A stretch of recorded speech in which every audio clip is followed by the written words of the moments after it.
Sakit ni Wamos, patunay na hindi niya anak si Mitchor.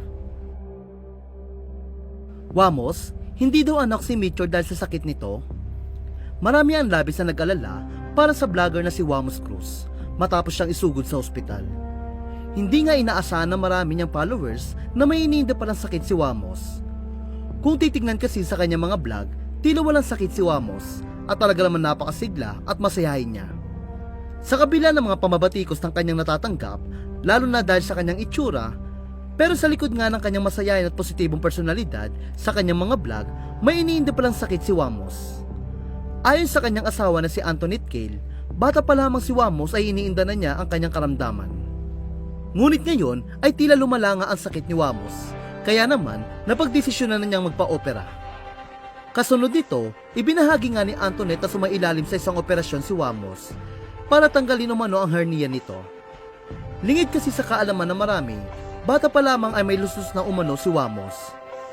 Ang luslos ay isang salitang karaniwang ginagamit sa kolokyal na Tagalog para ilarawan ang pagbitin o paglaylay ng balat o bahagi ng katawan, madalas sa singit o bayag ng lalaki.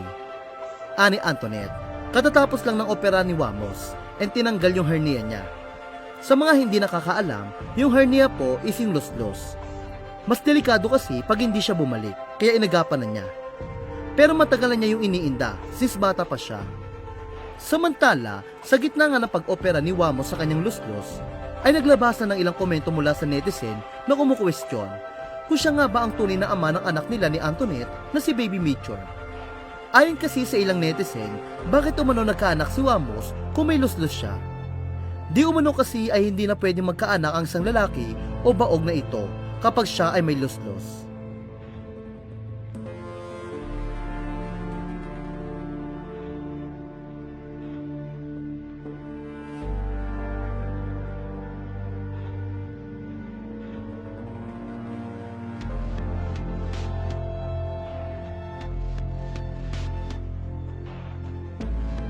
Kaya naman, muli ang umusbong ang komento na hindi nga totoong anak ni Wamos si Baby Mitchor.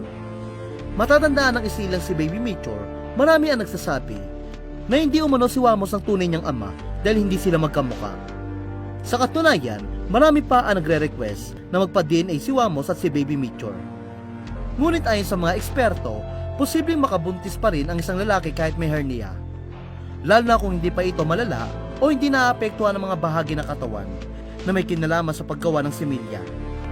Gayunpaman, kung ang hernia ay nasa singit at napapabayaan o malala na, maaaring makaapekto ito sa daloy ng similya o blood flow sa bayag na posibleng magdulot ng problema sa fertility.